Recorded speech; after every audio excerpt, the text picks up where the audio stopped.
de esta historiografía de tradición hispana que nos remite a precisamente 2 grandes tipos de crónica, ¿no? Lo que se le llama o se le ha llamado crónica general y crónica oficial, ambas crónicas de largo aliento, de amplias pretensiones, ¿sí? Y de las cuales, bueno, hablaremos un poco de cuáles son sus características. Empezaremos hablando de la crónica general, después pasaremos a la crónica oficial y sobre todo a géneros vinculados a la crónica oficial, no nada más la crónica oficial, sino géneros, decía yo, como las conocidas relaciones geográficas, ¿no? Que ya hablaremos, están vinculadas con la intencionalidad de la crónica oficial, no son esta crónica mayor tradicional, pero se vinculan de manera muy, muy cercana por la intencionalidad que está detrás de estas crónicas, de estas relaciones geográficas, perdón. Eh, bueno, para arrancar, tenemos que volver en el tiempo, ¿no? Ya les había dicho que esta forma de pensar la historiografía precontacto y del contacto en el siglo XVI, pues implica necesariamente ir y venir en el tiempo, ¿no? Porque no estamos haciendo un seguimiento cronológico de los autores y las obras, sino tratando de entender fenómenos y procesos historiográficos. Una pregunta, ¿sí me están oyendo? Porque no me vaya a pasar lo mismo del otro día que llevaba. Sí, ¿Sí? Ah, ok. Media hora hablando y. Ok, perfecto. Entonces, al tratar de entender estos procesos historiográficos, bueno, esto implica, ¿no? Como hemos estado viendo, ir y venir, ¿no? O sea, aquí nos vamos a ir atrás y muy, muy atrás, de hecho, ¿no? Justamente a este momento del contacto, del descubrimiento, en principio, de América y de las implicaciones que tuvo en un principio ese descubrimiento de América. Ya hemos hablado de esto en diversos momentos, por las implicaciones o el impacto que esto tiene en los trabajos que hemos analizado. Pero en estas obras, sobre todo en lo que atañe a la crónica general, este punto de las implicaciones del descubrimiento de América son fundamentales porque nos van a explicar mucho de las preocupaciones que están presentes en este tipo de trabajos. Ya habíamos hablado de cómo el descubrimiento de América, ¿no? Pues va a implicar hasta cierto punto el resquebrajamiento de las nociones medievales del mundo y el inicio de nuevas concepciones también del mundo y también de nuevas tendencias explicativas, ¿no? Desde diversos puntos de vista, desde el punto de vista filosófico, político, religioso, etcétera, ¿no? Estamos en el contexto, bueno, digo, aunque arranca antes propiamente del descubrimiento de América, pues estamos, sobre todo en el caso hispano, en el contexto del Renacimiento para bueno, el siglo XV, el Renacimiento, el siglo XVI, la Reforma Protestante, que también va a ser un elemento muy, muy importante y que va a mostrar de alguna manera o va a ser una suerte de síntoma de este resquebrajamiento también de las nociones medievales, pero también de este imperio casi absoluto de las visiones cristianas, ¿no? Del cristianismo, ¿no? De las visiones cristianas, del cristianismo absoluto. Y obviamente empiezan a gestarse en este contexto, se empiezan a desarrollar ciertas, a ver, permítame un segundo, voy a estornudar.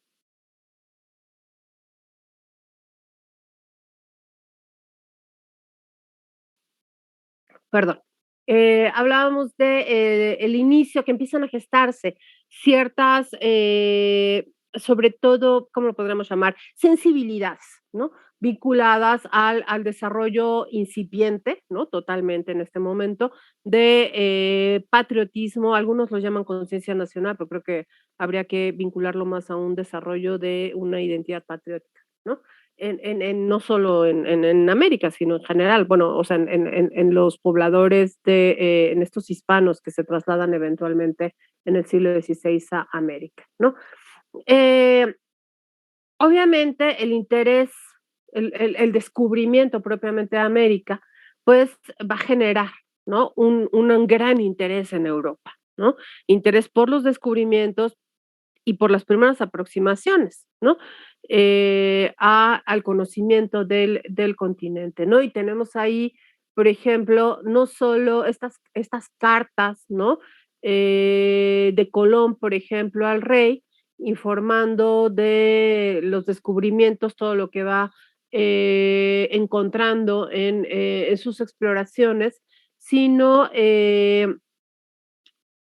no solo con el carácter primario de informes hacia el rey, sino también de alguna manera, pues muestran, ¿no? Las primeras percepciones que los europeos van a construir del mundo americano.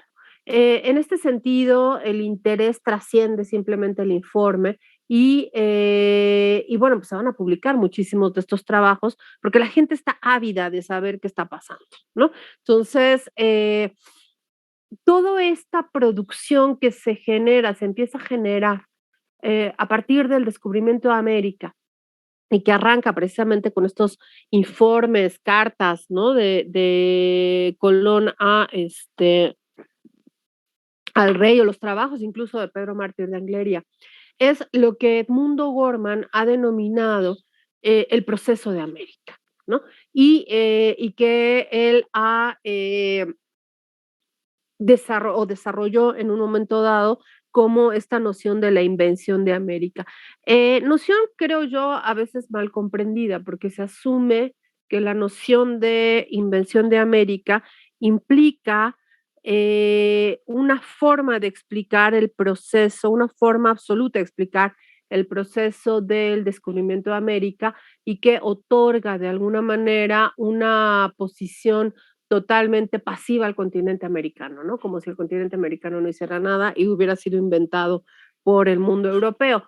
Y no es la intención del planteamiento de Edmundo Gorman, sino lo que está planteando en esta propuesta, en última instancia, pues es las implicaciones que tuvo para el mundo europeo. O sea, él no está entrando a ver las implicaciones en términos de fenómeno de conciencia, ¿no? Que tuvo en el mundo americano, sino se está concentrando en el mundo europeo y evidentemente le denomina invención porque finalmente es un proceso en el que el mundo europeo está descubriendo, ¿no? América y empieza a generar los referentes propios en función de los referentes conocidos, ¿no? Y en esa medida, perdón, se tiene que construir una idea de lo que es América. ¿Sí? No es nada más un descubrimiento objetivo, ¿no? Sino que se va inventando lo que es América, sobre todo, insisto, a partir de los referentes epistemológicos, teóricos, religiosos que tiene el mundo occidental al enfrentarse a América. Y bueno, hace esta propuesta que está, volvemos al punto, no en el plano de lo concreto, factual, sino en el plano de la conciencia, del pensamiento, ¿sí? Eh, y bueno, este proceso de América, ¿no? Que denomina Edmundo Gorman, pues implica necesariamente el surgimiento de nuevos temas, de nuevas aproximaciones, de nuevos intereses y lleva implícito, ¿no? El proceso de incorporación del mundo americano al mundo europeo. Eso es el proceso de América. Cómo Europa fue asimilando el mundo americano, ¿no? Finalmente, esa es parte de esta propuesta de Edmundo O'Gorman. Bueno, tenemos en este contexto del proceso de América, hemos visto, ¿no? Muchas de las obras desde distintas ópticas, ¿no? Desde la óptica de la historiografía de tradición indígena, hemos visto los trabajos desde la óptica de la historiografía de tradición hispana, pero en principio tienen estos trabajos, algunos de ellos o la gran mayoría de estos trabajos, han tenido hasta ahora una función muchas veces pragmática, un tanto inmediatista, en el caso, por ejemplo, de las relaciones de la conquista, pues evidentemente también nos habla de un proceso de conocimiento, reconocimiento, de incluso de invención, pues, ¿no? Si queremos verlo en esos términos, pero tiene un carácter pragmático, ¿no? Es decir, Cortés está recorriendo el territorio, va a conquistar, ¿no? Entonces es todo el relato, más allá de todos estos elementos que podemos encontrar, tiene un carácter pragmático. Lo mismo la crónica de evangelización, por ejemplo, que hemos visto que está centrada en la en cómo cómo agilizar o cómo hacer eficiente el proceso evangelizador y obviamente pues se concentra también en un carácter pragmático, ¿no? Incluso la misma crónica provincial, que también tiene la función de entender la función o de explicar la función de la orden dentro del proceso de expansión de la cristiandad, ¿no? Pero en el contexto particular de la provincia de la que está hablando, ¿no? Y de promover la imitación, el ejemplo de los santos varones, etcétera, etcétera. Eh, Aunado a eso, vamos a tener otro tipo de crónica, que es una que va a buscar tener visiones mucho más abarcadoras del Nuevo Mundo. O sea, no es la crónica de la Nueva España o de Tenochtitlan, etcétera, etcétera, sino que tiene que ver, o de la conquista de Tenochtitlan, sino que tiene que ver con un intento de comprender el Nuevo Mundo en su conjunto y obviamente cómo insertar ese nuevo mundo en el mundo, en el mundo europeo en términos del pensamiento y de las formas de explicación del mundo. ¿Sí? Este tipo de visiones abarcadoras del nuevo mundo se van a manifestar principalmente en dos tipos de crónicas, la crónica general y la crónica oficial, que son las que les decía vamos a empezar a trabajar a partir del día de hoy. ¿Cuál es la crónica general? Es aquella crónica que es realizada a motu propio por los autores, es decir, por iniciativa personal, ¿no? Y que se deriva pues del interés de conocer en su diversidad la realidad americana, la geografía, la naturaleza, el clima, los pobladores, sus costumbres, ¿sí? Algunas de ellas con un claro interés polémico, como va a ser el caso del trabajo de las casas, ¿no? Pero tienen este interés de conocer en amplitud, ¿sí? América y de insertarla en la visión del mundo occidental. En el caso de la crónica oficial, la diferencia es que esta se da eh, por merced de oficio, ¿sí? Es decir, por mandato real. O sea, no es a motu propio, no es el autor que dice yo voy a hacer una crónica, sino es a petición del rey. Hay un nombramiento de por medio, ¿sí? El nombramiento de cronista real y en ese sentido el cronista es un funcionario del Consejo de Indias. O sea, no nada más es un título honorífico, en algunos casos va a existir ese título honorífico, sí, pero el que nos interesa es el cronista oficial, en el cual el autor, el historiador, se vuelve un funcionario de la corona, bueno, en particular del Consejo de Indias. ¿Por qué es relevante esto? Porque este tipo de crónica oficial va a tener aunado o aparejado esta intención de comprender e incorporar el mundo americano, el mundo europeo, va a tener aparejado el objetivo fundamental de mejor administrar y gobernar las Indias. O sea, hay también este interés pragmático, ¿no? Pero en una comprensión de conjunto del mundo americano. O sea, esta visión abarcadora. Y bueno, en términos muy, muy generales, estos autores, estos cronistas oficiales, ya abundaremos en este punto cuando lleguemos propiamente a la crónica oficial, estos cronistas oficiales no van a lograr concretar el esfuerzo historiográfico propiamente. Eh, Salvo el caso de Herrera y el caso de Solís, con todos los asegúnes que puede tener Solís, en realidad este intento de hacer la historia abarcadora de América, ¿no? Del Nuevo Mundo, etcétera, pues no se va a lograr, ¿no? En la crónica oficial. Va a haber como distintas aproximaciones, trabajos parciales de estos autores, algunos ni siquiera van a lograr hacer nada. Ya veremos cómo en el caso de la crónica oficial las dificultades del primer nombramiento, porque se es cronista y cosmógrafo real, y esto implica que tenía que hacer demasiadas cosas y los cronistas eh, optaban, ¿no? Por elegir si querían ser cronistas o cosmógrafos, porque no podían con ambos cargos y casi nunca se decantaban por la historia, ¿no? Entonces, en realidad nunca acaba de fructificar propiamente la crónica oficial. Digo, hay trabajos parciales, ya los veremos, y los únicos que sí tenemos desde esta perspectiva de la crónica oficial es el de Herrera y el de Solís, que va a ser muy criticado, ¿no? Pero bueno, también ahí está, Solís fue cronista oficial, ¿no? Y aunado o aparejado a esta crónica oficial, de estos cronistas oficiales, vamos a tener este género que se deriva, que son las relaciones geográficas, y que son también, responden a este objetivo de administrar y gobernar mejor las Indias. ¿Qué son las relaciones geográficas? También abundaremos en ello cuando lleguemos a la crónica oficial, pero grosso modo son obras bueno, obras en general, pero que tienen un plano historiográfico, que responden o que son la respuesta a cuestionarios enviados por la corona. O sea, la corona enviaba cuestionarios al Nuevo Mundo y pedía que las autoridades de los distintos lugares, ¿no?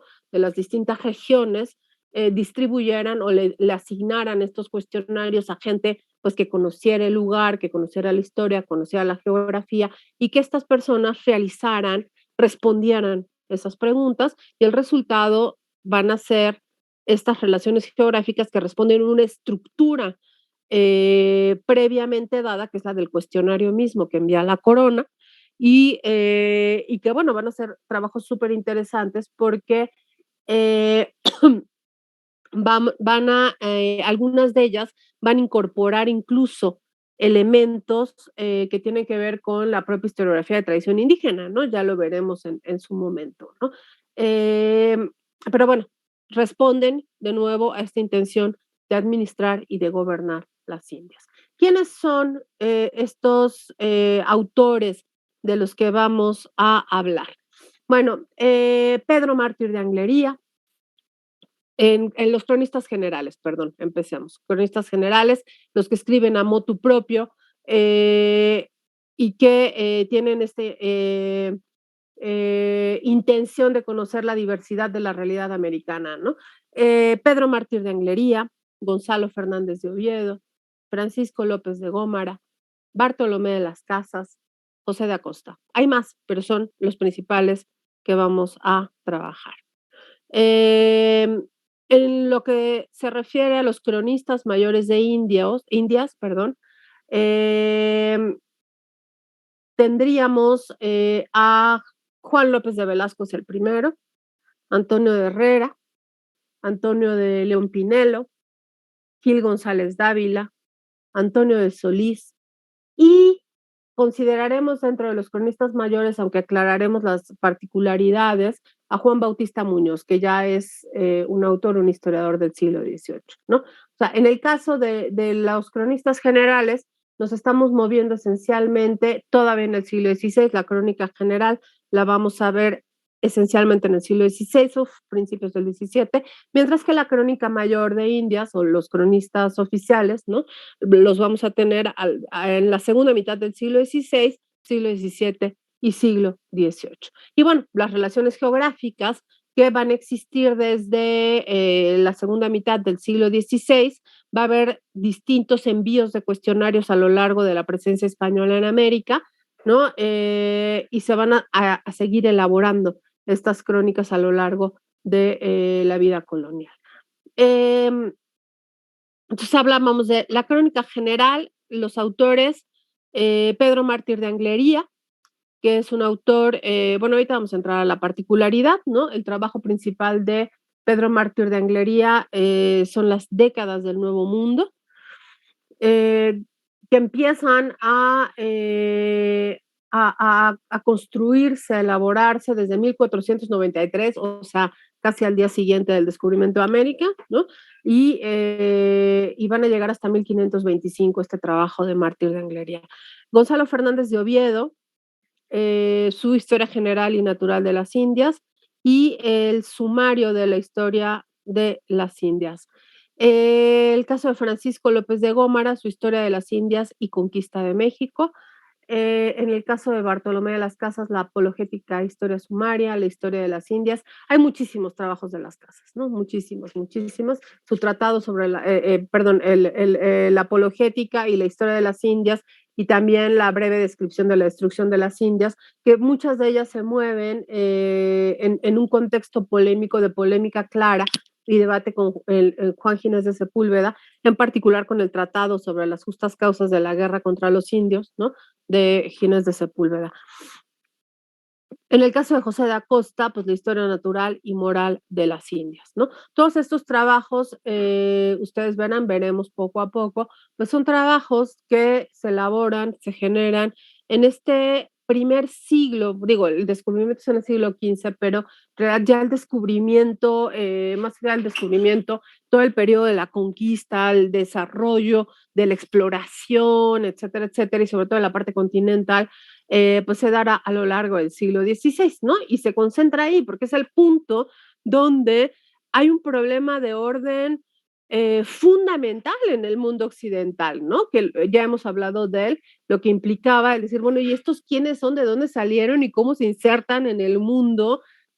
Y en las formas de explicar el mundo que hemos tenido, ¿no? Entonces, ya después en el siglo XVII ya se empieza a generar otro tipo de inquietudes, ¿no? Y bueno, en el caso de la crónica oficial, pues también hablaremos de los trabajos en general de estas obras parciales que tienen los autores o estos avances que nunca logran cuajar del todo, ¿no? Salvo decíamos, el trabajo de Herrera, que se llama Historia General de los Hechos de los Castellanos en las Islas y Tierra Firme del Mar Océano, que se le conoce como décadas, las décadas de Herrera. En el caso de Antonio de Solís, su Historia de la Conquista de México, ¿no? Que tenía una pretensión más amplia de ser una historia general de América, pero pues se concentra esencialmente en esta componente de la conquista de México. No sé si hasta aquí haya dudas, inquietudes, algo que no haya quedado claro.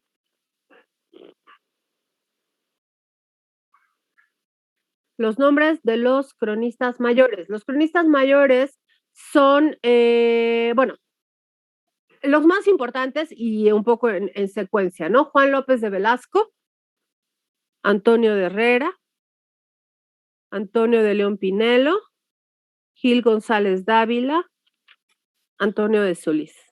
Son los más importantes. Déjenme, se los escribo. Espérenme aquí.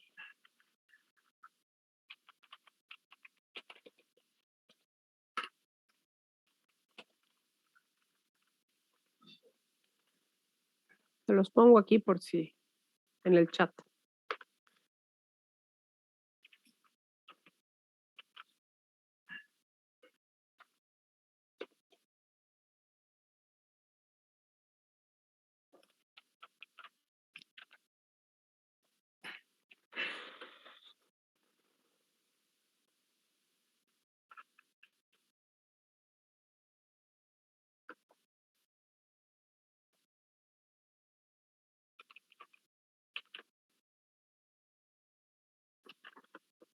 Bueno, ya hablamos de Juan Bautista Muñoz, ¿no? También, aunque no es, ya veremos, propiamente no tiene el nombramiento de cronista mayor, pues se va a comportar como el cronista mayor en el siglo XVIII, ¿no? Ya veremos la particularidad, porque en realidad en el siglo XVIII el puesto pasa de un individuo, o sea, del nombramiento de cronista a una institución, que es la recién creada Real Academia de Historia, ¿no? O sea, el cronista en el siglo XVIII será la Academia de Historia, ¿no?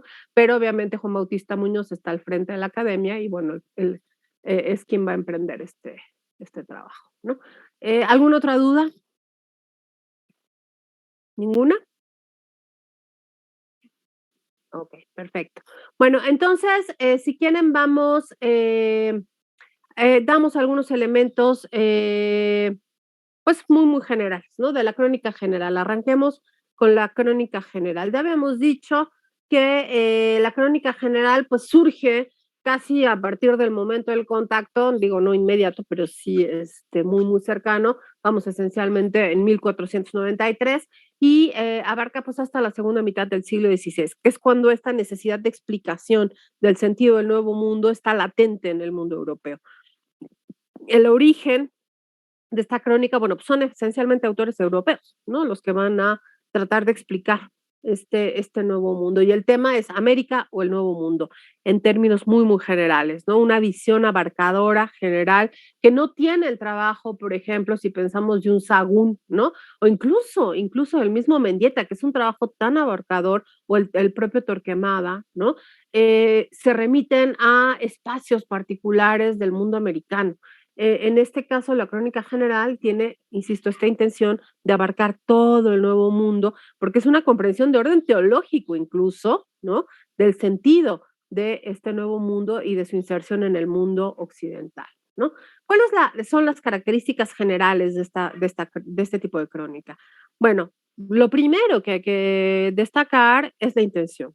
¿A qué público se dirige, ¿no? Estos trabajos? Las intenciones son diversas y tienen que ver con las biografías de cada uno de los autores. Algunos son funcionarios públicos, pero todas coinciden en un elemento fundamental, que es dar a conocer las nuevas tierras e insertarlas de alguna manera en el marco de la visión del mundo europeo, ¿no? Ahí está claramente la intención y obviamente público, pues es un público general, no están pensando no son informes, no están pensando en compañeros de orden, ¿no? Podremos pensar en las crónicas de evangelización, etcétera, sino aquí es quien lo quiera leer, el mundo europeo en general, quien lo quiera leer, sobre todo por este interés tan claro que hay en conocer ese nuevo mundo. En términos de la heurística, ¿qué tipo de fuentes son las que utilizan? Bueno, todos estos cronistas generales se van a beneficiar de fuentes muy similares. Principalmente autores europeos publicados, testimonios, documentos oficiales, y en algunos casos, ¿no? Como el caso de Oviedo, el caso de las Casas o también el propio Acosta, la experiencia directa, ¿sí? Pero muchos de estos cronistas generales no van a conocer el Nuevo Mundo, ¿sí? Insisto, salvo Oviedo, las Casas y Acosta, en general no van a conocer el Nuevo Mundo. Y bueno, obviamente, 2 de las fuentes fundamentales para estos autores van a ser Cristóbal Colón y Hernán Cortés, ¿no? En algunos casos, como el caso de Acosta particularmente, se van a beneficiar de algunas visiones indígenas, pero de manera muy indirecta, ¿no? Y que, insisto, es el caso de Acosta, que lo mencionamos cuando hablamos de la crónica X, la relación de Teso Somoc, Durán, y cómo Acosta va a recuperar esta visión de la crónica X, pero no él directamente, sino a través de Tobar. Tobar le va a mandar el relato, lo que va a incluir en el libro 7 de su historia natural y moral de las Indias, ¿no? Entonces, ahí hay digamos, un relato que se construye desde la óptica de la historiografía de tradición indígena, pero de manera indirecta, ¿no? Porque él no está enfrentándose directamente, el propio Tobar tampoco, porque Tobar está recuperando a Durán, ¿no? O sea, es así como el teléfono descompuesto, pues, pero bueno, ahí hay una recuperación indirecta, ¿no? De de estas versiones indígenas de la historiografía. Pero bueno, lo que importa destacar es que en muchos sentidos estos autores, a diferencia de los evangelizadores, a diferencia de los conquistadores, no tienen esa experiencia directa, ¿no? En su gran mayoría, y también eso les permite distanciarse, lo cual es un elemento positivo, ¿no? Pero bueno, también le resta, ¿no? La riqueza que tiene la experiencia directa, pero les permite alejarse de este carácter pragmático inmediato que tienen pues las relaciones de la conquista, ¿no? Todos estos trabajos de los que ya hemos hablado, ¿no? En el caso de la hermenéutica, bueno, también vamos a tener, según el autor, distintos elementos que van a estar operando en la hermenéutica, pero una cosa que tienen en común todos estos trabajos es esta intención de dotar o de brindar, más que de dotar, una visión de conjunto, una visión abarcadora, ¿no? De América y introducir nuevas temáticas, ¿no? Que es todo lo que implica el nuevo mundo y sobre todo también nuevos puntos de discusión con respecto a ese nuevo mundo, ¿no? Y bueno, en términos de la estilística, tenemos ahí los paradigmas renacentistas, claramente. Eh, es un trabajo de difusión, ¿no? Hablábamos la vez pasada este señalamiento del vínculo con el lenguaje vulgar, ¿no? La lengua vulgar, ¿no? Como le llaman, que esto necesariamente le da a las obras un carácter, una intencionalidad de difusión, ¿no? De difusión en la medida de que se puede difundir en el siglo XVI, XV, XVI. O sea, cuando hablamos de difusión no estamos pensando que llegue a todos, ¿no? Pero sí que, digamos que no hay un público particular de autoridades o de religiosos en mente, ¿no? Sino quienes puedan acercarse a, que sepan leer, pues finalmente, ¿no? O que tengan acceso indirecto incluso a la lectura.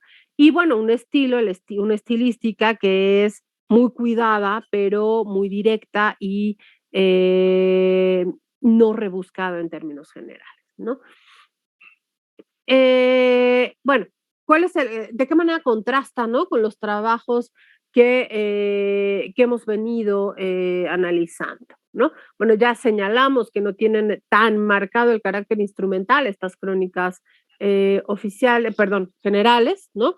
Eh, y en dado caso, el caso de Fray Bartolomé de las Casas, por ejemplo, que tiene el carácter esencialmente argumentativo, ¿no?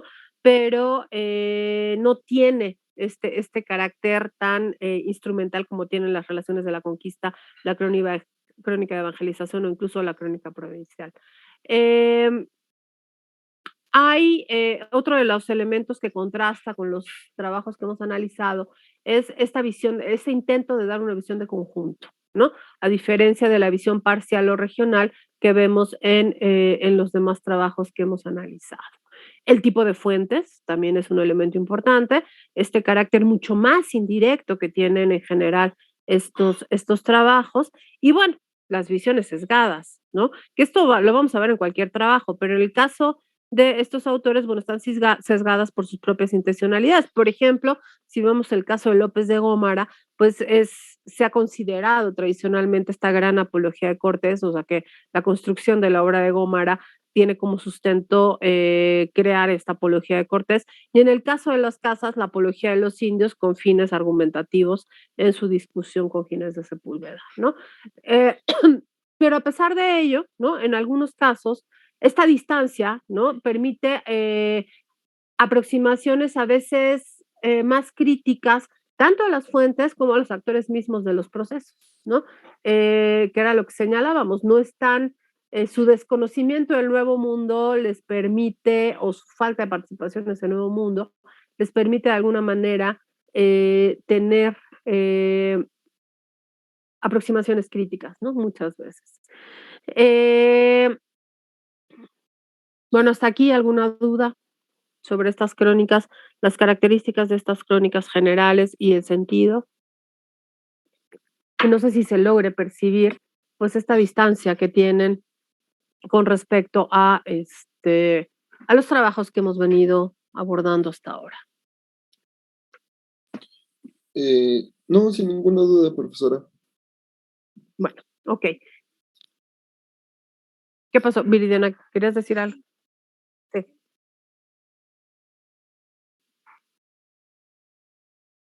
No todos, por eso, señalaba yo, por ejemplo, el caso de Acosta, el caso de las casas, ¿no? Las casas va a estar en las islas y también va a estar evidentemente en la Nueva España, ¿no?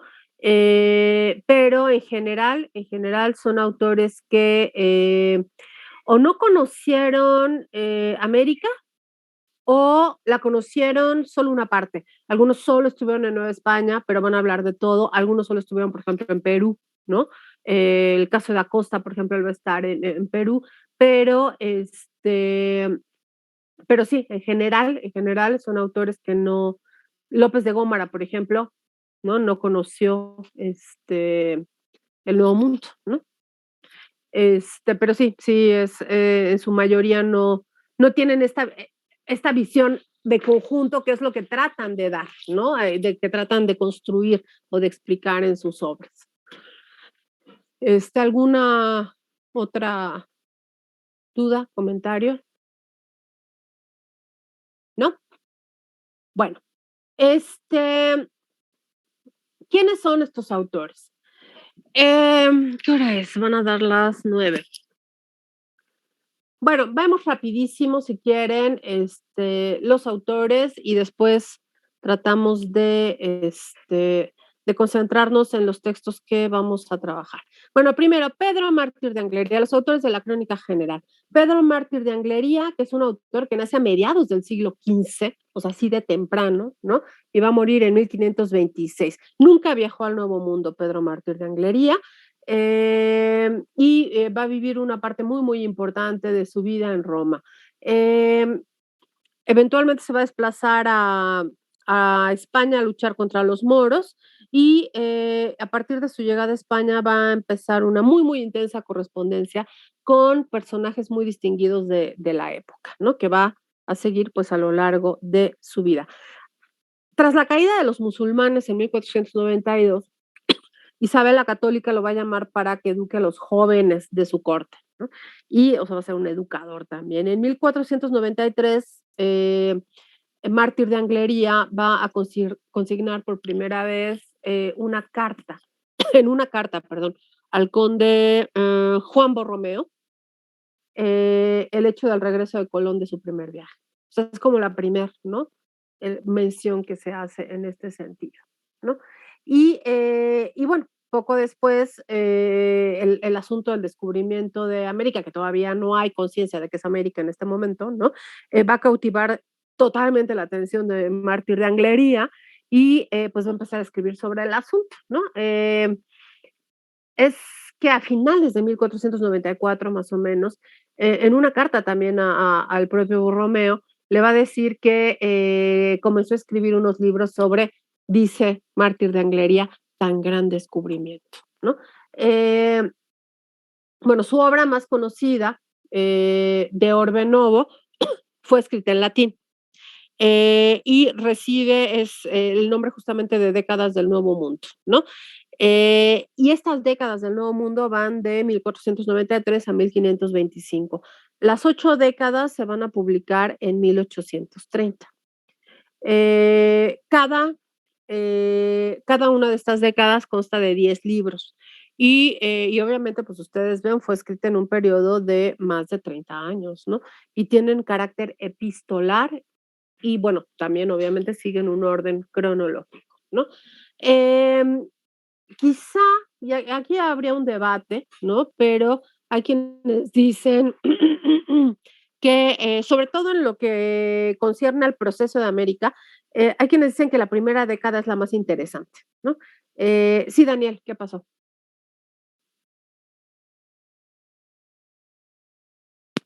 Disculpe, profesora, ¿me escucha?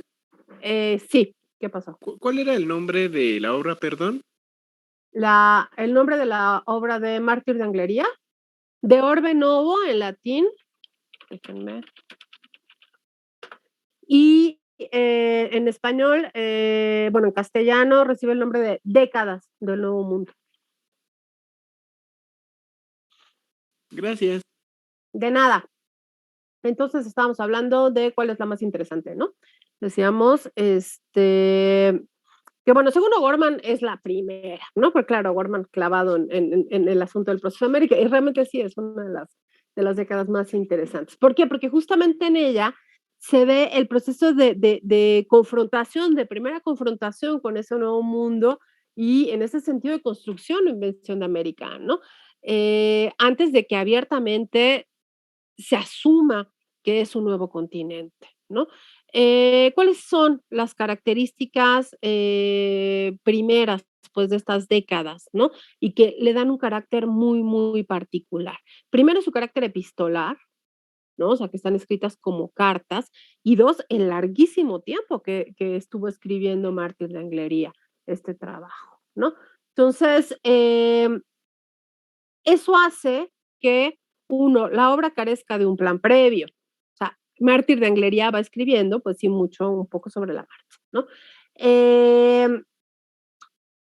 Es evidente que el asunto le interesa, pero en términos de la estilística hay un cierto como desgano, ¿no? Al describir el asunto de América. Trata de mantenerse mucho a la distancia de los hechos, ¿no? En un cierto afán de objetividad y bueno, el resultado es que a veces se percibe que la obra, no hay mucha coherencia interna en la obra de Mártir de Anglería, ¿no? Hay a veces falta de conexión, a veces ciertas contradicciones, como una falta de sistema, podríamos pensar en el trabajo de Mártir de Anglería, lo cual no hace que no sea interesante, no es interesantísima, pero ya en términos de un análisis más puntual, bueno, son cosas que se deben considerar, ¿no? Eh, y bueno, ya habíamos dicho que el primer interés de Mártir de Anglería se da al regreso de Colón de su primer viaje, ¿no? Y lo va a consignar en la carta a Borromeo. Después va a haber una serie de cartas en las que va a mencionar lateralmente el asunto, pero ya habíamos dicho también que es a finales de 94, o sea, 2 años después, ¿no? Donde le dice, donde se refiere a este descubrimiento como el gran descubrimiento, un gran descubrimiento, ¿no? Eh, bueno, hay quienes dicen que esta redacción tan inmediata que va elaborando Mártir de Anglería lo acerca de alguna manera a un estilo casi periodístico, ¿no? Eh, y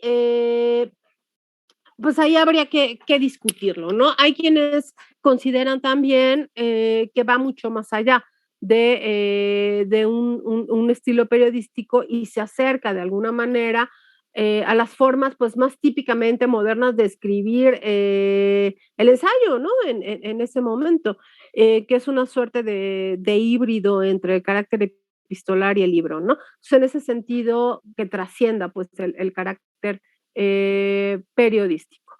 Sí, ciertamente el trabajo de Mártir de Anglería genera una suerte de problema de ubicación conceptual, ¿no? De la obra misma, en términos de si es o no historiográfica.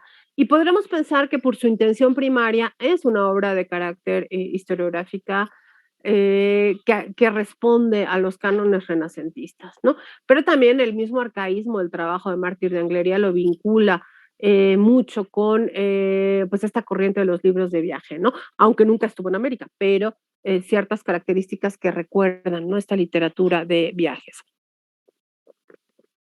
Pero bueno, allende que pueda tener un cierto carácter historiográfico, en sentido estricto no cumple propiamente con los requisitos de una obra historiográfica. ¿Por qué? Porque no responde a un proyecto preconcebido, ¿sí? No pretende, ni habla ni pretende hablar de un proceso terminado, que es otro de los elementos importantes de la obra historiográfica, y tiene un carácter epistolar, lo cual podría no ser tan relevante, pero aunado a los otros elementos, va rompiendo con este carácter propiamente historiográfico, pero sí hay una intención historiográfica hasta cierto punto en el trabajo de Mártir de Anglería. Bueno, en términos generales, las décadas. La primera traducción al castellano se va a hacer hasta 1892, a finales del siglo XIX. ¿Cuáles son las fuentes? Conoció a varios de los navegantes, a los expedicionarios más notables, se entrevistó con ellos, recibió cartas de ellos, tuvo acceso a los informes y descripciones cartográficas que iban dirigidas a la corona, los informes de Colón y de Cortés, entre muchos otros, ¿no? Y bueno, además de objetos que fueron llevados a España. Además, pensemos el gran tiempo que le tomó escribir esto a Martir de Anglería, ¿no? La primera década termina en 1510 y la segunda se escribe en 1514. La tercera es 1514-1516. La cuarta la escribe en 1520. La quinta, 1521, bueno, la escribe entre 1521 y 1523. Y fíjense, esta es súper interesante porque Mártir de Anglería la escribe entre 1521 y 23. ¿Y de qué habla en esta década? De la marcha de Cortés para llegar a Tenochtitlan. Habla de la conquista, describe la ciudad, el enfrentamiento con Narváez, el levantamiento de los Tenochcas, y también habla de Magallanes, ¿no? De esta vuelta al mundo de Magallanes. Luego habla del Darién, del español, en fin, en este afán que trasciende el carácter regional, ¿no? Pero es interesantísimo, o sea, en 1523 está hablando de la conquista de Tenochtitlan, ¿no? Por ejemplo. O sea, es muy, muy interesante. Y digo, ahora diríamos, pues, ¿qué tiene, no? Pero pensemos en los tiempos, ¿no? Del siglo XVI, el hecho de una conquista que se había hecho 2 años antes, que ya está hablando de ello precisamente. Bueno, pensé que alguien había levantado la mano. Bueno, la última década, digo, no, para no ir una por una, la última década la escribe entre 24 y 25 y va a morir un año después, ¿no? Justamente Mártir de Anglería, ¿no?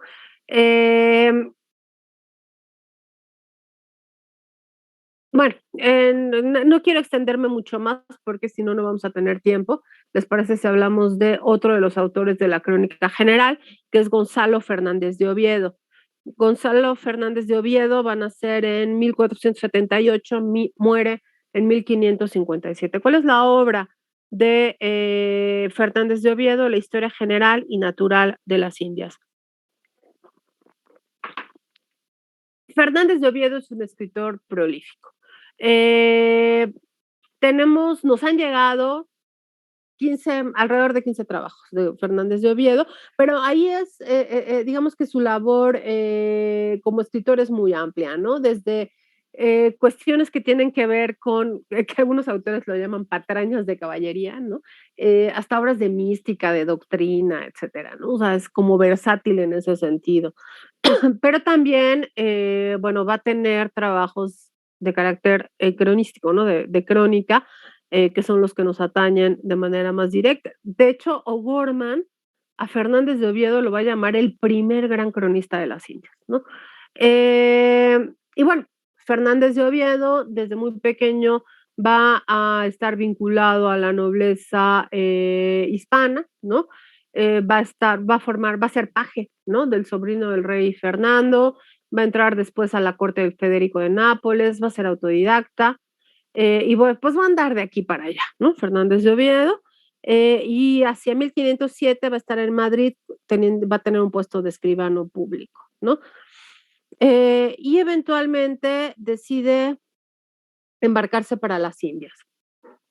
Va a ir con Pedro Arias Dávila a la exploración del Darién en 1514 y bueno, va a tener diferencias políticas de conquista y colonización con Pedro Arias Dávila y su vida pues en el Nuevo Mundo va a estar marcada por los intereses de adquirir pues posición como funcionario real, ¿no? Y bueno, por esta confrontación con Pedro Arias Dávila, ¿no? Va a ir y venir a España y también a diversos rincones del Nuevo Mundo, donde va a tener diversos nombramientos, ¿no? Pero principalmente va a estar en Cartagena, Panamá, Nicaragua, Santo Domingo, ¿no? En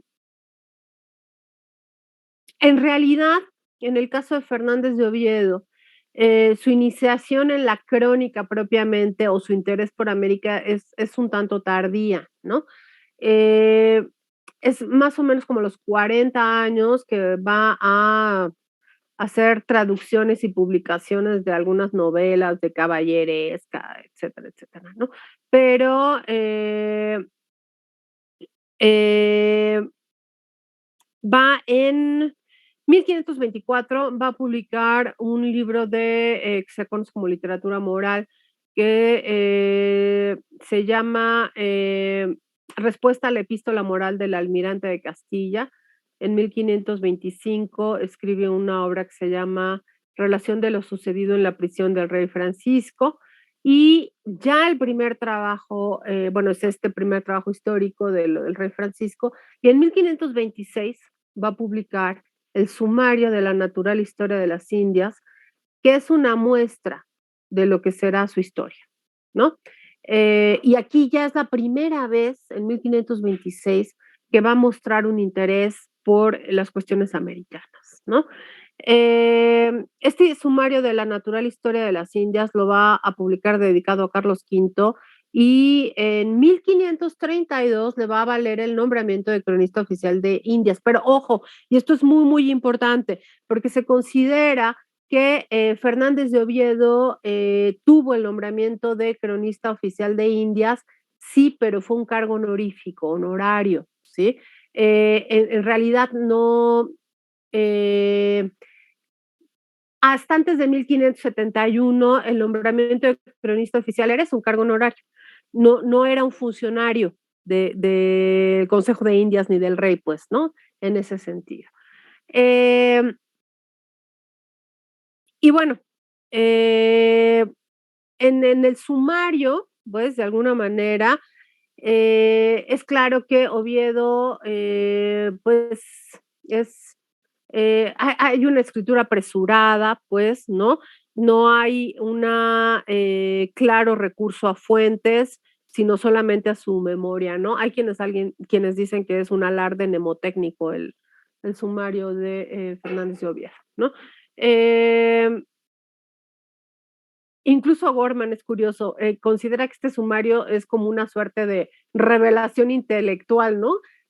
Por la que Oviedo se percata de que América, pues, andaba en busca de autor, ¿no? Entonces, de repente Oviedo dice, voy, ¿no? A hablar de América. Y bueno, obviamente anuncia reiteradamente que va a ser esta obra de América. La primera parte está planteada de su obra como una historia natural, que la historia natural incluía la descripción en la época de los indios, ¿no? Eh, y ya la división entre historia natural e historia moral va a empezar un poco después con Acosta, ¿no? Y bueno, va a incluir Fernández de Oviedo algunos elementos de historia general, ¿no?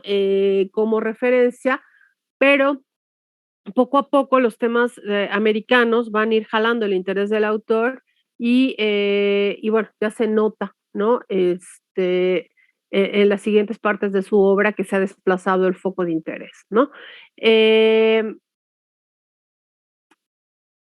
En 1535, sí, 1535, Oviedo ya va a publicar su historia. Primero fue el sumario, o sea, como la síntesis, ¿no? Pero en 35 ya va a publicar la historia general de las Indias, y que estaba destinado, ¿no? A ser la primera parte. Recuerden que él había prometido escribir su historia general y natural de las Indias, ¿no? Bueno, eh,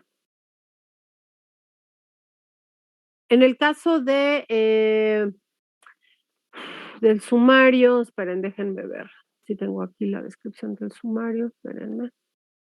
Bueno, no sé dónde está, pero esencialmente, el sumario está dividido esperen, 86 capítulos, muy breves, ¿no? Y abarca cuestiones de navegación, descripción de la española, la geografía, las costumbres de los habitantes, los recursos que tiene la ciudad de Santo Domingo, Cuba, San Juan, Jamaica, etcétera, ¿no?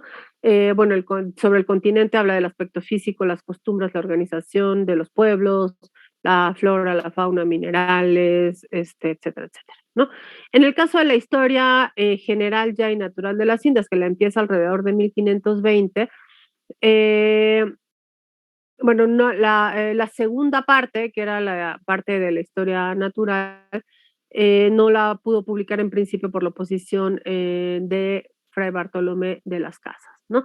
Esta está dividida en 3 partes y cada una de estas partes se divide en libros, 50 libros en total. Y en este libro, pues, se hace evidente, ¿no? Pues ya esta intención universalista, ¿no? Integradora, pero al mismo tiempo abarcadora del mundo americano, ¿no? Y de alguna manera en esta obra de Fernández de Oviedo, que abarca pues o trata de abarcar el mundo americano, acontecimientos, por ejemplo, como la conquista de México, la conquista de Perú, para él son episodios importantes dentro del plan providencial, ¿no? Y concibe un nuevo mundo como fuente, pues, de riqueza inagotable, ¿no? Y riqueza inagotable que Dios pone al alcance del rey, ¿no? Con el objeto de ejecutar los propósitos del plan providencial, ¿no? Eh, y bueno, la realidad histórica de las Indias del sometimiento o la sujeción más que el sometimiento a la corona española, pues pone en evidencia el curso de ese plan providencial desde la perspectiva de Fernández de Oviedo, ¿no? O sea, de nuevo hay una intención de explicar el sentido tanto del descubrimiento como de la sujeción misma de las Indias, ¿no? A la corona española y darle esta dimensión universal del plan providencial, ¿no? Eh, y obviamente, pues el papel de la corona en ese plan providencial, ¿no? ¿Hasta aquí alguna duda, algún comentario? Ay, no quiero extenderme muchísimo, pero Jesús, adelante. Hola, profesora, buenos días. Yo sí tengo una duda. Buenos días. Ajá. De los 50 libros que se componen la obra, ¿qué tan extensos son? Porque, bueno, a veces se dice fácil como de 50 libros, pero si los pensamos como libros gigantescos, debe ser una cantidad impresionante de texto, pero pues mi pregunta es, ¿qué tan extensos son? ¿O los libros son más como un sinónimo de capítulos? Esa es como mi pregunta. Sí, hay que pensar que en estos tiempos libro no es sinónimo de libro hoy en día, ¿no? Que pensamos en 400 páginas por libro, entonces imagínate, ¿no? No necesariamente, sí, son más como como capítulos de cada una de las partes, ¿no? Del libro de Fernández de Oviedo, de la historia general, o sea, no son muy, muy extensos, ¿no? Ajá, ok, ya me había espantado. Si lo tienen que leer todo para la próxima clase. Roxana, adelante. Sí, buenos días. Buenos días. Pues en este sentido en el que estamos hablando, también Acosta, bueno, Edmundo Gorman refiere a que Acosta también ordena su historia en ese sentido, en lo moral y en lo natural. Y también es muy evidente esa intención en el propio título de universalista, bueno, de insertar el acontecimiento a una historia también europea, vaya, bueno, sí, bueno, de eso, ¿no? Insertarla en la propia historia. También creo que, bueno, la forma en la que Edmundo Gorman cuenta cómo Acosta ordena su propia historia me dieron ganas de leerla, pero además creo que es muy evidente en Acosta todos estos aspectos. No nada más el del insertar, sino también la filosofía que tiene, que estaban, bueno, en la filosofía aristotélica y este pensamiento humanista también. Y bueno, lo de las fuentes también se me hizo muy interesante, ¿no? Que lo de si es plagio o no es plagio, este uso de autores Obviamente es un anacronismo decir que es plagio, pero bueno, Edmund Gorman lo explica muy bien en el texto y creo que es buen punto para partir y comprender y comparar las obras que estamos viendo ahorita. Muchas gracias, Roxana. Lo que entiendo es que derivas, o sea, percibes a partir de lo que plantea O'Gorman, de las inquietudes de Acosta, tú percibes que son similares o hay elementos de esto que estamos planteando de estos cronistas generales de los que estamos hablando ahorita. Sí, de Oviedo más bueno, que estamos hablando ahorita, en esta división de lo moral y lo natural también. Ok, gracias. Que en el caso de Oviedo, ¿no? Todavía no se hace esta distinción entre lo natural y lo moral, que eso se da con Acosta, ¿no? A partir de Acosta, y aquí dentro de alguna manera de lo natural se incluye también los elementos que tienen que ver con la descripción y la historia, ¿no? De los propios habitantes, ¿no? De ese espacio. Pero ya están, digamos que son formas distintas de conceptualizar lo histórico mismo, ¿no? O sea, lo que es la historia natural. Hoy en día, por ejemplo, lo natural queda fuera, ¿no? Totalmente del plano del histórico, ¿no? Pero bueno, son concepciones distintas. Gracias, Roxana. Andrea. Hola, buenos días. Buenos días. Pues siguiendo el comentario de mi compañera y esto de lo natural y ¿cómo lo mencionaba? Lo moral, pues me hizo mucho, bueno, pues sí me hizo mucho ruido porque apenas en mi clase de taller estuvimos manejando una lectura que hablaba de ese sentido, ¿no? De, por ejemplo, cómo en América siempre está como este sentido de lo natural, pero muchas veces ha sido manejado como sinónimo de primitivo, y cómo en Occidente está lo moral, pero va ligado con lo racional. Entonces, en muchas lecturas novohispanas y todo, se ha manejado como esto de que todo lo que acontece en América y en Mesoamérica, como el hecho de, por ejemplo, el misticismo, lo cósmico y todo esto es visto como algo muy primitivo, como algo, se podría decir que rebajado. Y lo que me gustó mucho de la crónica, bueno, de lo de Acosta, porque ayer leí unos capítulos, fue esto, ¿no? Que rescata y respeta esta conexión con el hombre y el mundo. O sea, pues sí, fue lo que me gustó mucho de lo que nos dejaron, bueno, de lo que leímos y algo que quería como señalar.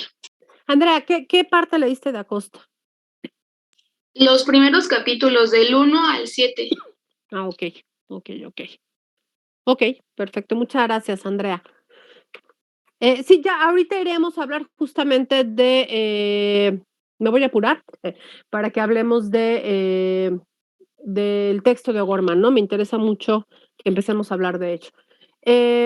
Bueno, pasamos con Francisco López de Gómara.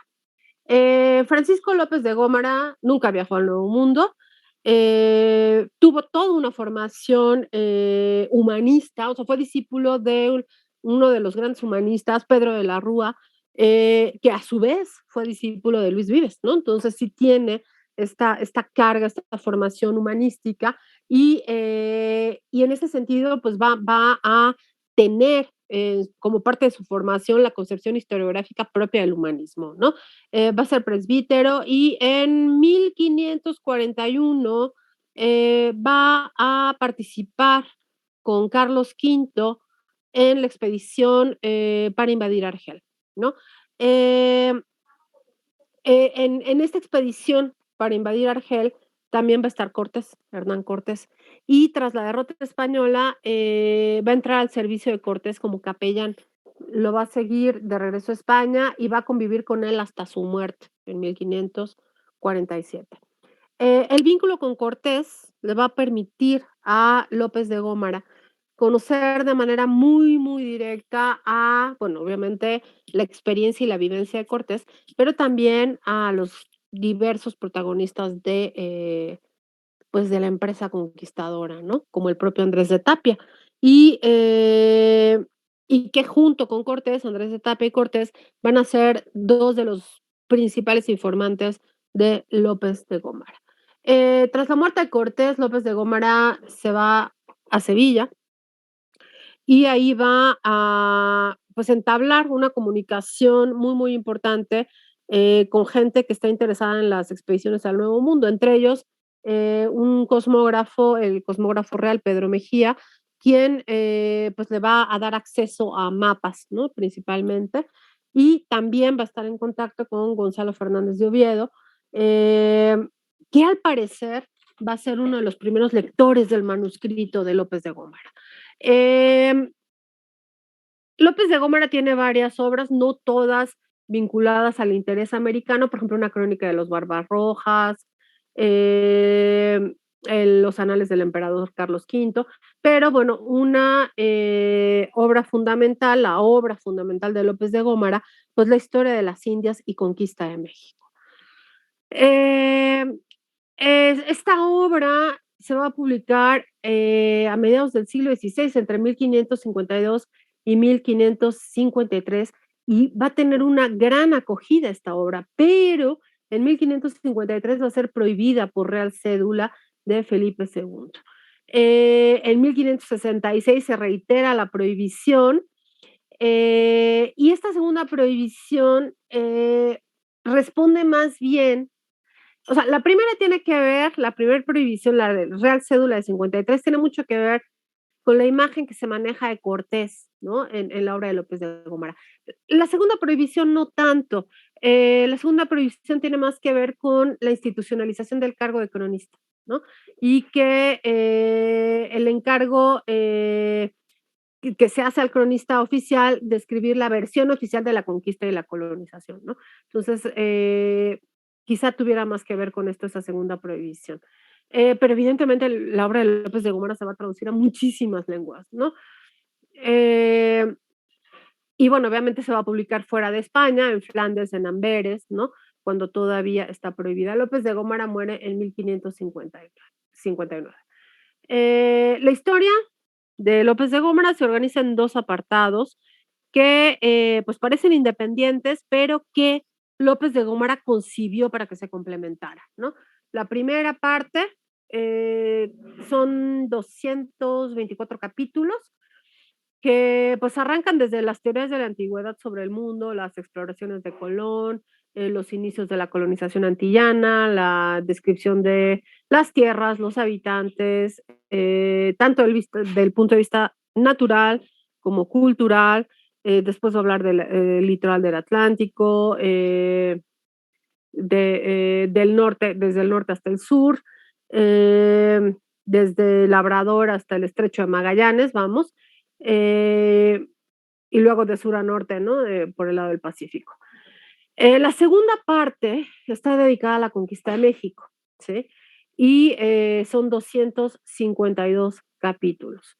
Y evidentemente la figura central, pues es Hernán Cortés, ¿no? Y hay quienes lo consideran una suerte de biografía de Hernán Cortés, pero en realidad la obra va mucho más allá de ser un relato exclusivamente biográfico de Cortés, ¿no? Porque también hay una profusa descripción del entorno, de los hombres, de la cultura, ¿no? Entonces es una obra muy importante. Son estas dos partes de la historia de López de Gómara, ¿no? La historia de las Indias y después de la conquista de México, lo que nos permite considerarla como una obra que va más allá del carácter regional, ¿no? De la conquista solamente de México, sino la intención abarcadora de López de Gómara de la explicación de América. ¿Cuáles son las fuentes de López de Gómara? Pues lo escrito hasta ese momento, ¿no? Las décadas de Pedro Mártir, Gonzalo Fernández de Oviedo, las cartas de relación de Cortés, obviamente, las relaciones de Pedro de Alvarado, los naufragios de Núñez Cabeza de Vaca, la suma de geografía de Martín Fernández de Enciso, los relatos de Vespucho, incluso algunos inéditos, ¿no? Como algunas obras de Motolinía, material cartográfico, fuentes primarias, documentos oficiales y, importantísimo, pues sus informantes, ¿no? El cosmógrafo Pedro Ruiz de Villegas, Andrés de Tapia, Hernán Cortés, entre otros, ¿no? Entonces hay un recurso amplísimo a fuentes en el caso de López de Gómara y, bueno, pues va a haber reacciones importantes, ¿no? Con respecto a la obra de López de Gómara, ya trabajamos con una de ellas, que es la obra de Bernal Díaz del Castillo, ¿no? Quien va a disentir fuertemente de la propuesta historiográfica de López de Gómara y que va a ser, no el punto que lleva a Bernal a escribir su obra, porque ya estaba trabajando en ella Bernal Díaz del Castillo, pero sí a debatir dentro de su obra de manera muy, muy constante con López de Gómara. Cerramos esta parte con, ¿les parece? Bueno, no, tendremos que hablar de las casas y de Acosta, pero lo dejamos para la sesión del martes, ¿no? La breve descripción biográfica y de la obra en general de las casas y de José de Acosta. Y les propongo que hablemos del texto de Edmundo Gorman, este prólogo que hace Edmundo Gorman en 1940 a José de Acosta. Contextualizamos rapidísimo el prólogo de O'Gorman y después les cedo la palabra a ustedes que leyeron el trabajo de O'Gorman y que me digan qué les pareció el trabajo de O'Gorman. Pero no voy a hablar muchísimo sobre la contextualización, quisiera que ustedes me dieran sus elementos de la lectura, pero sí quisiera destacar algunas cosas. Uno, el prólogo fue escrito en 1940 o alrededor de 1940, se publica en 40. Muchas de las afirmaciones que están ahí asentadas en el trabajo de O'Gorman hoy nos pueden parecer una obviedad, ¿no? Y de hecho quizá ni siquiera llamen particularmente nuestra atención, pero hay que pensar que en 1940 decir lo que está diciendo O'Gorman es en muchos sentidos revolucionario en la historiografía mexicana, ¿no? Solo diré eso. Y los dejo que hablen ustedes sobre Edmundo O'Gorman, los que leyeron a O'Gorman. ¿Qué les pareció el texto de O'Gorman y qué les llama particularmente la atención de O'Gorman con relación también al propio José de Acosta? Roxana y Andrea ya empezaron a hablar de este asunto. Los demás que ya leyeron a O'Gorman, ¿qué les pareció O'Gorman? ¿Sí lo leyeron o no? Susana, adelante.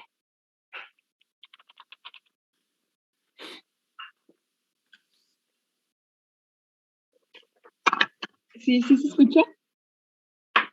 Sí, sí se escucha, Susana. Hola, Ay, Susana. sí, gracias. Hola. Bueno, pues, como siempre, O'Gorman es como una lectura muy densa. Yo igual leí solo como 8 capítulos y al principio empieza como muy entretenida, ¿no? Me gusta la parte en la que defiende a Acosta, pues, de todas estas acusaciones que hicieron en el siglo XIX y XX. Sí. Respecto a que había plagiado su obra, e incluso le llaman como, pues, de formas muy despectivas, ¿no? Que es fama robada la que él tiene porque, pues, utilizó esta obra de Tobar para su capítulo 7, ¿no? Entonces, para toda su obra, primero decían. Y después, pues, se descubre que no, que, pues, Tobar justamente le da esta obra traducida de Durán para que la usara, o sea, con ese propósito. Y pues que aparte era como algo muy común en la época que entre autores se complementaran como lo que pues estaban escribiendo, ¿no? Y igual, ¿no? Algo que me gustó fue que hace como una disección de pues toda la obra, plantea de lo que se trata y también plantea como lo que decía Andrea, este trasfondo aristotélico muy propio pues de la época y de la corriente jesuita en la que se insertaba Costa.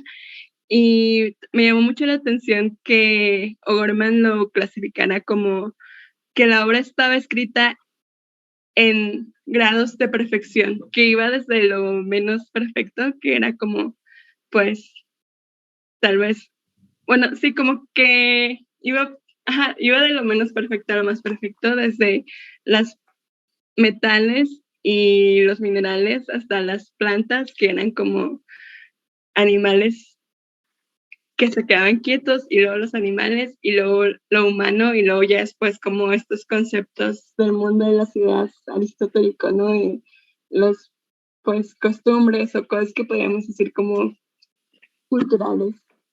y pues, no sé, me gustó, pero pues sí, es así como muy, pues, denso leer a Gorman, siempre. Muchas gracias, Susana. Y bueno, rescatas elementos de la estructura misma, del planteamiento de O'Gorman y también esta complejidad que tiene siempre O'Gorman, ¿no? O sea, O'Gorman no es un autor fácil de leer, uno aprende muchísimo leyendo a O'Gorman, pero cuesta trabajo, ¿no? La lectura muchas veces de O'Gorman. Muchas gracias, Susana. Viridiana. Buenos días.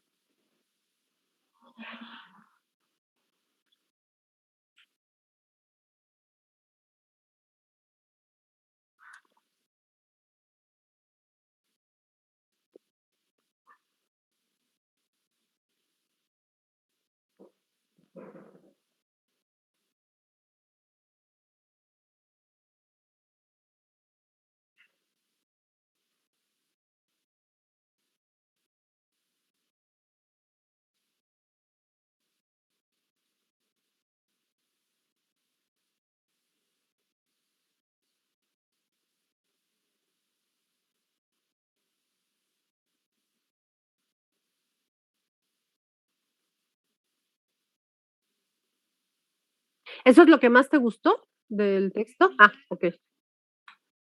Ujú. Ok, la estructura que le da Acosta al trabajo. Ok, muchas gracias, Viridiana. Jesús. Sí, desde el principio, cuando empecé la lectura, pues me llamó mucho la atención esto que usted ya nos había platicado hace un par de sesiones, de que era normal en esa época que los autores tomaran prestados o tomaran conceptos e inclusive hasta párrafos completos de otros autores para sus propias obras y que luego en tiempos posteriores los acusaban de plagio. Entonces, cuando lo leí en el prólogo fue como muy extraño sentir esa, esa, esa, de, ajá, esa defensa, como dice esta Viridiana, hacia, hacia el autor, porque pues realmente a lo largo del tiempo luego se van perdiendo piezas del rompecabezas y es bien fácil desde nuestra posición moderna acusar que si es plagio, que si abusó demasiado de un autor, que si abusó demasiado de las citas de otras obras, pero pues realmente ya cuando nos explica que Tobar lo hizo con toda la intención de estas cartas y que estas cartas aparecen después, pues yo me imagino que aunque ellos no fueron eh, acusados de plagio en vida, pues esa mancha que se les da a algunos autores de plagio ha de ser bonito de cierta manera que al final se descubra que no, que realmente todo esto y sus obras y lo que hicieron es trabajo puro y duro de su autoría y con ayuda o como lo que sea, pues logran hacer este tipo de obras que son muy importantes. Ya hablando un poco más adelante, pues también noté que es fácil la disección de O'Gorman. Digo, no he leído la obra que refiere de este autor, pero, digo, de Acosta, pero con la disección que hace O'Gorman miren, los 7 libros y cada uno va tratando de lo natural, luego lo moral, y te da en algún punto las dos tentativas que O'Gorman piensa que es cómo se unen lo natural y lo moral. Primero dice que una puede ser subjetiva y la otra puede ser objetiva, pues hace bastante entendible cómo es que Acosta trabaja sus libros, que a pesar de que no los he leído, siento yo que con esta disección me llamó mucho la atención y tengo muchas ganas de realmente leer a Acosta.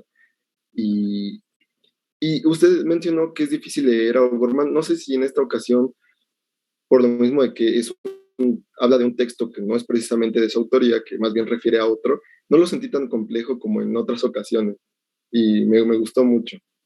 Y ya. Gracias, Jesús. Janek.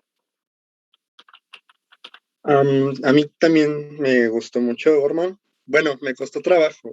La verdad es que me tardé mucho leyendo.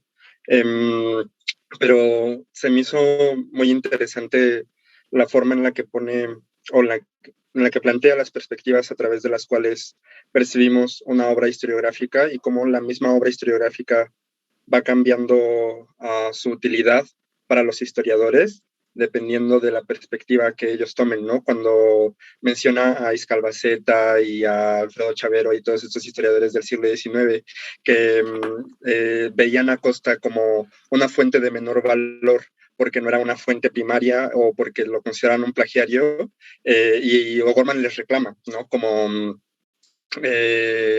bueno, no sé si les reclama, pero como que los apea o los reprocha como no ver en el plagio una fuente también, ¿no? Como una señal que dice algo sobre la época en la que se produjo esta obra y que también es algo que se tiene que estudiar para poder entender lo que el conocimiento que esta obra transmite y que finalmente todo puede ser tomado como fuente si se le da el enfoque correcto o si se le da o si se busca lo suficiente, ¿no? Y creo que eso es lo que hace, bueno, lo que me hizo interesante el texto de Gorman, que plantea una forma distinta de acercarse a las fuentes. También cuando habla sobre la historia judicial, bueno, como la historia como relacionada con el derecho de que la historia los va a justiciar o la historia los va a juzgar. Creo que es como interesante también para entender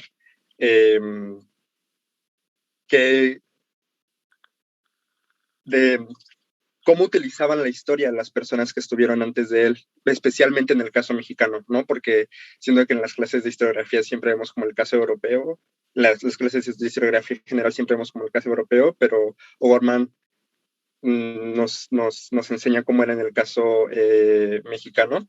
Y ya cuando habla de la obra de Joseph de Acosta, también me causó muchas dudas esta división entre lo moral y lo natural, porque creo que es interesante ver en qué momentos se conjugan ambas y en qué momentos se separan y ya. Muchas gracias, Canek. Vamos a volver sobre esto la próxima sesión, ¿no? Justamente, bueno, trataremos de abundar un poco en estos elementos que tienen que ver con la distinción misma del planteamiento de Acosta, ¿no? Y en general las implicaciones que tiene para su contexto, ¿no? Le voy a dar la palabra a Itan y ahorita tratamos de cerrar esta parte. Sí, buenos días, ¿qué tal? ¿Me escuchan bien? Sí. Perfecto, muy bien. Bueno, pues ya justamente rescatando un poco lo que comentan mis compañeros sobre lo que se pensaba del siglo XIX sobre plagio y lo que dice mi compañera Viri, si no me equivoco, escuché bien, que lo crucificaron, ¿no? Estos historiadores eruditos del siglo XIX, Iscabalceta, Chavero, Orozco y Berra. Me gustaría rescatar mucho un párrafo de la maestra Rosa Camelo que habla justamente respecto a eso, pero cita a Baltasar de Obregón y me parece una frase bellísima. ¿Qué texto de Camelo, Itan? El primero, el de los primeros documentos y las historias de Indias. Justamente con este párrafo cierra su texto y lo quería rescatar, lo quería traer a colación desde clases anteriores, pero no se había dado la oportunidad. Justamente en lo que consideraban ellos sentido de comunidad, ¿no? De para quién escribían y eso. Camelo cita a Baltasar de Obregón, voy a citar al autor.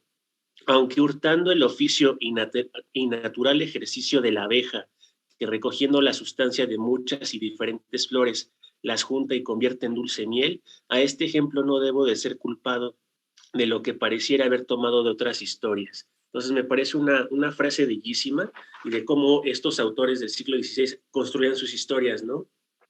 Bueno, eso ya, se los quería compartir porque me encantaba esta frase de Baltasar de Obregón.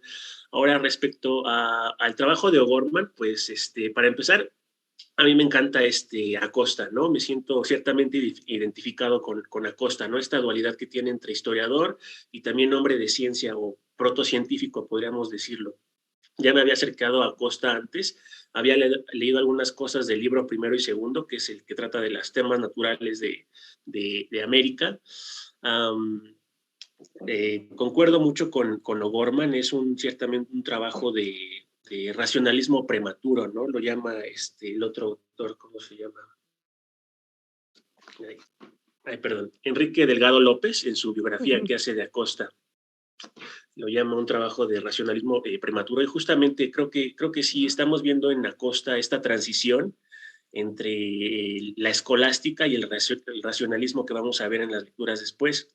El propio Enrique Delgado menciona que es la generación de Acosta, justamente estos jesuitas, bueno, sí era jesuita, ¿verdad? Si no me equivoco. Sí. Estos jesuitas, los que van a educar justamente a Descartes, ¿no? Para que Descartes desarrolle sus ideas, y me pareció muy interesante esta visión generacional. En este caso, por ejemplo, en las lecturas que subió hace un mes, nos comentaba que leyéramos el libro séptimo. No sé si todavía lo vamos a leer, pero lo leí. Y me parece también, en este caso del plagio, que no es nada más.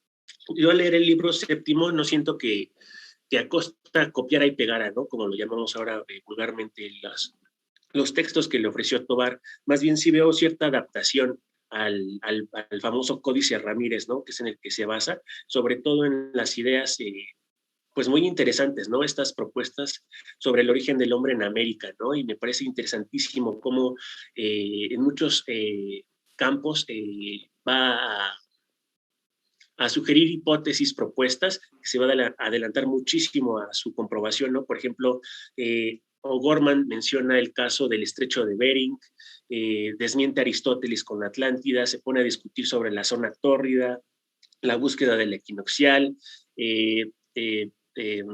todavía profetiza, ¿no? El descubrimiento de Australia en otro apartado. Entonces me parece una obra muy, muy interesante. Y algo que sí se le pasó a O'Gorman, que yo siento, no, en una primera lectura me surge esta idea, siento que también, bueno, O'Gorman menciona mucho la influencia de Aristóteles en Acosta, pero se me hace que Acosta también estuvo muy influenciado por Hipócrates y su libro sobre las aguas, los aires y los lugares. Entonces siento que esa influencia se le pasó a O'Gorman por completo y siento que está muy presente. Y también, ya para finalizar mi participación, conforme leía el trabajo de O'Gorman, pues relacionaba mucho el método de Acosta con el de Humboldt, y hasta el final de la lectura justamente O'Gorman menciona que Humboldt también estuvo influenciado por Acosta, ¿no? Inclusive de Acosta retoma Humboldt estas variaciones magnéticas, ¿no? Que justamente va a transformar en sus mapas como, no isotermas, sino, no me acuerdo cómo les llama, algo así como isotermas, pero de variaciones magnéticas, pues. Entonces, creo que sería todo por ahora. Sí. Muchas gracias, Citan. Y finalmente, en efecto, esto que señalas con respecto a la importancia que tiene el trabajo de Acosta y cómo anticipa ya una sensibilidad distinta, ¿no? Lo que vamos a percibir mucho en el siglo XVII. Cuando uno lee Acosta, no siente estar leyendo un autor del siglo XVI, jesuita, ¿no? O sea, con las características del discurso, es una mentalidad abierta en muchos sentidos y con un claro sentido de indagación científica, ¿no? En el caso de Acosta, ¿no? A mí me parece que el trabajo de Acosta es extraordinario, que hay que conocerlo, y la aproximación que hace O'Gorman precisamente nos permite mirar al autor desde otra perspectiva, ¿no? Que creo que eso es lo relevante y es un poco lo que vamos a tratar de enfatizar. ¿Les parece si el martes volvemos un poco con el texto de O'Gorman como para ver qué nos está diciendo de Acosta, ¿no? Ya en lo particular de la obra de Acosta, pero lo que sí me gustaría ubicar antes de irnos del trabajo de O'Gorman, cuando hablaba yo de cómo este texto es señero en muchos sentidos, es fundamental en términos de una transformación de las formas de concebir las propias fuentes históricas, ¿no? Insistía yo en la época en la que O'Gorman elabora este texto, 1940, y tenemos que tener claro que en este momento en la historiografía mexicana, ¿no? Lo que prevalece es una aproximación de carácter empírico tradicionalista, ¿no? A la historia. Y que algunos, el propio Gorman así lo llama a veces, aunque podríamos tener diferencias, ¿no? Una aproximación de corte positivista, ¿no? Con 80 comillas, ¿no? Porque no es el positivismo kantiano, sino es un positivismo estilo señor Langlois, ¿no? Más o menos. Pero bueno, o sea, una aproximación de las fuentes hablan por sí mismas, hay que ir a la fuente primaria, el historiador se tiene que distanciar del acontecimiento y tiene que relatar lo que realmente sucedió, pero de manera fría, etcétera, etcétera, ¿no? Entonces, O'Gorman rompe muchísimo con esta visión y de hecho va a entrar en debate. Todo es, digamos que es un polemista, ¿no? Siempre O'Gorman. Y cuando uno lee a O'Gorman siempre hay que pensar con quién se está peleando, ¿no? En esta ocasión. Y en el caso de este texto, lo que hace es reposicionar no solo el texto de Acosta, ¿no? En la valoración de la historia de la historiografía mexicana, sino que también está dando o tratando de mostrar las formas diversas de concebir una fuente. Entonces ahí están los planteamientos centrales que van a guiar muchas de las aproximaciones de los discípulos de O'Gorman, que fueron formados por O'Gorman, pues, y que detonan estas visiones mucho más empáticas de la historia de la historiografía, es decir, concebir la obra historiográfica no solo como una mina de datos, que lo plantea ahí, o sea, el historiador no va solamente a la fuente historiográfica y a cualquier fuente en general, ¿no? Pero en particular se está refiriendo a la fuente historiográfica, a buscar datos, que es lo que tradicionalmente se hacía,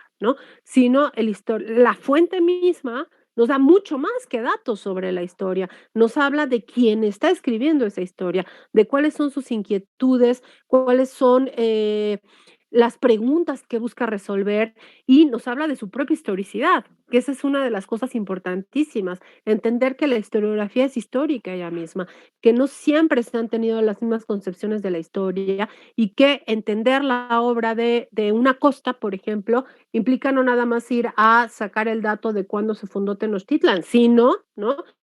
Ir mucho más allá a entender el mundo y la época de Acosta y cómo la obra de Acosta refleja, en este caso, no solo en el discurso, en la construcción del discurso mismo, sino en la estructura misma de la obra, nos está hablando de una forma de pensamiento, ¿sí? Una construcción, la historia natural y moral de las Indias del padre Acosta nos está hablando de una concepción particular del mundo que se refleja en su índice, vamos, en la estructura, lo cual también nos quiere decir que la estructura de las obras no es gratuita, no responde solamente a una construcción cronológica, etcétera, etcétera, que bueno, es fundamental en la historia, pero que la forma en que el autor construye su obra tiene que ver con la estructura argumentativa, con qué es lo que nos quiere mostrar. O sea, todos estos elementos que hoy nos pueden parecer una obviedad, ¿no? En 1940 no lo eran. ¿Sí? Se despreciaba, por ejemplo, el trabajo de una Acosta, ¿por qué? Porque no se le comprendía, bueno, desde el siglo XIX, ¿no? En su propio contexto. Y esto es otro de los elementos importantes de la aproximación de O'Gorman. Las obras hay que entenderlas en su contexto. Si tratamos de mirarlas solamente a la luz de nuestros propios prejuicios y nuestros propios referentes, entonces no vamos a dimensionar, no vamos a entender el sentido de la obra, ¿sí? Y no vamos a entender la importancia que tiene ese trabajo en su contexto y lo que nos revela de ese contexto.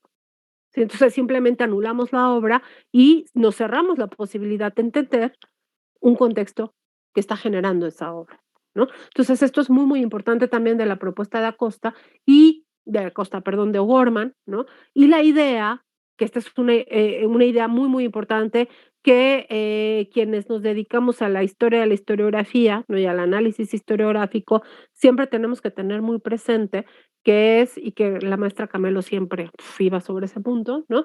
Que es la cuestión de la totalidad del texto.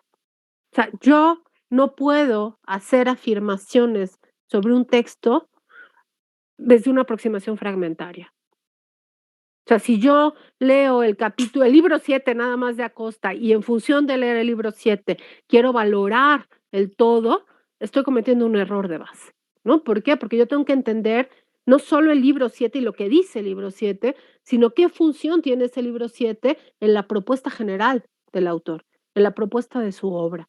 ¿Y qué dice esa estructura? De ahí la importancia de la aproximación a la arquitectónica de la obra y que quizás es lo primero que tenemos que hacer cuando nos acercamos a un trabajo. Ir a la propuesta, a la arquitectónica, no nada más para decir se divide en libros, capítulos y lo que sea, ¿no? Sino eso que está revelando. Esa estructura me está diciendo qué me quiere demostrar el autor. ¿Qué está buscando explicarme el autor y qué elementos considera relevantes para su explicación? Por eso es un ejercicio de aproximarse a las fuentes desde otra perspectiva, pero también de repensar cómo construimos nosotros las cosas, las formas en que nosotros decidimos organizar nuestro discurso en sus trabajos, en sus investigaciones, etcétera. Ahí ustedes revelan su visión del proceso, su interpretación del proceso.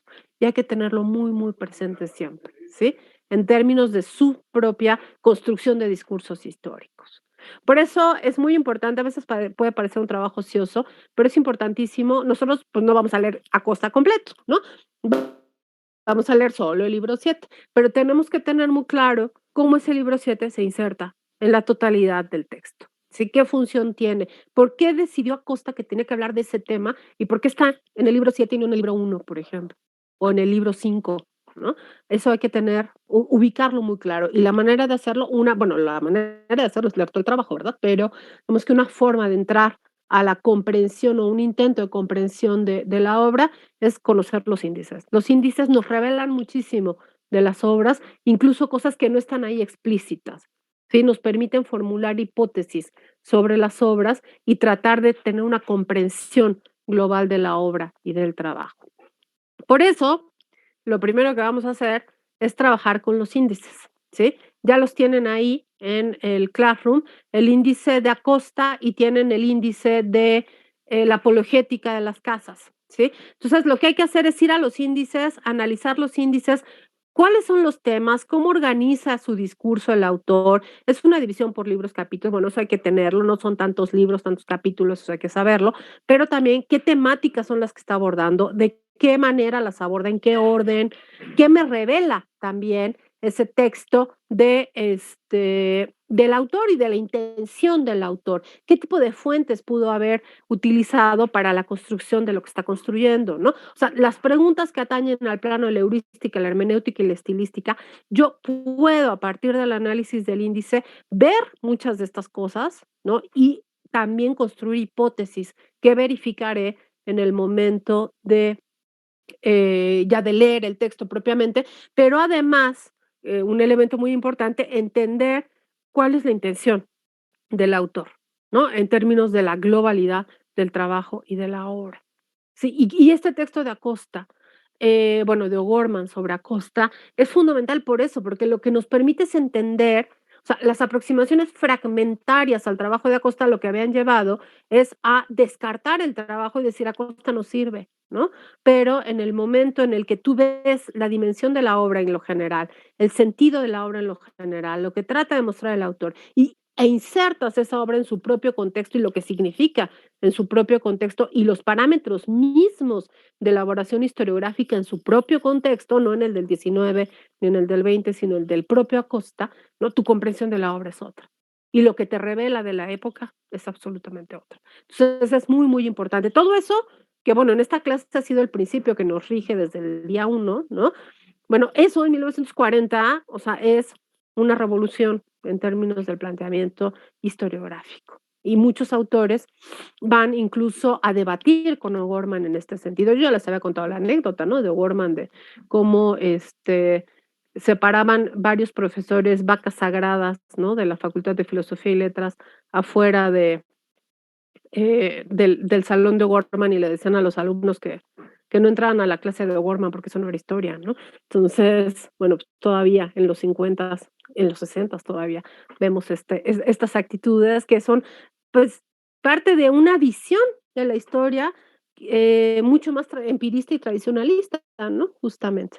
Y que, bueno, en muchos sentidos, O'Gorman, pues, va a ser uno de los grandes formadores de los historiadores de la facultad, de muchos de sus maestros, ¿no? Y de los maestros de sus maestros también, ¿no? Y en ese sentido, pues es una aproximación que busca ver las fuentes de otra manera y de entender los discursos históricos en su propia historicidad, que yo creo que ese es uno de los elementos más importantes y también en su globalidad, ¿no? Eso es fundamental, nos dice muchísimo del trabajo y ya me desvié. Entonces, yo les estaba explicando lo que iban a hacer para el martes. Ir a ver el trabajo, los índices de Acosta, el índice de la apologética de las casas y tratar de ubicar estos elementos de los que hablamos hoy, de esta crónica general. Si ustedes los ven ahí, ¿qué diferencias ven entre la obra de las casas y la obra de Torquemada, ¿no? Por ejemplo, o el que les guste, ¿no? O sea, si perciben estas diferencias en términos de las inquietudes que están detrás de los autores, si perciben esta intención abarcadora de los trabajos, tanto de Acosta como de las casas, y también las diferencias que ven entre uno y otro autor, ¿no? La idea es que para el jueves próximo, dentro de 8 días, esté leído Acosta, ¿sí? Normalmente les pido que elijan entre Acosta y las casas. Este semestre no lo voy a hacer. Yo sé que tenemos el tiempo encima, ¿no? Pero la verdad es que me parece que conocer a las casas es fundamental y a Acosta también. Entonces, vamos a leer a Acosta, ¿no? Para el jueves. Libro 7. Voy a poner el foro, ¿no? La lectura se va a trabajar a través del foro. Y para el siguiente martes, no este que viene, sino el siguiente, les pido la lectura de las casas. Y vamos rápido sobre las casas, ¿no? Para que todos conozcamos a ambos autores y podamos aproximarnos de manera amplia a estos trabajos, ¿ok? ¿Dudas? ¿Ninguna? ¿Timo Gorman? No, pues todos somos Timo Gorman, supongo. Viridiana, adelante.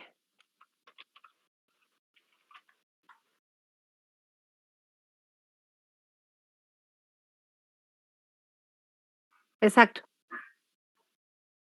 Sí, las casas estaremos trabajándolo en presencial, exactamente. Digo, esperemos a ver qué nos dicen, pero en teoría lo que han planteado hasta ahorita sí. Lo primero que hay que hacer es trabajar con los índices para el próximo martes, ¿no? El próximo martes comentamos, bueno, vamos a hablar del texto de Gorman un poco más ya en lo concreto sobre Acosta y discutimos los índices. ¿Qué les dijeron los índices de Acosta y de las casas, ¿no? Ricardo, adelante. Aunque ahorita me surgió la duda, profesora, así brevemente, el 8 es, normalmente es el paro feminista, ¿no? Es cierto, es cierto. Entonces, quién sabe si vamos a estar en presencial ya. Entonces, bueno, ya habrá que ver quizá el jueves anterior, quizá la podamos tomar en línea, o no sé. Sí, exacto, vemos, ¿no? Cómo va esto, qué es lo que se está planteando para ese día, y vemos si va a ser presencial o no, o qué va a pasar ese día, ¿no? Pero bueno, digamos que para ese día hay que tener la lectura de las casas, ¿no? Justamente, ¿ok? Bueno, pues eso sería todo por el día de hoy. Que tengan una muy, muy bonita semana. Disfruten leyendo, bueno, trabajando los índices y arrancando con la lectura de Acosta y después de las casas, ¿ok? Bonito fin de semana a todos. Nos vemos el próximo martes. Muchísimas gracias. Hasta luego. Gracias, profesora. Nos vemos el martes. Hasta luego.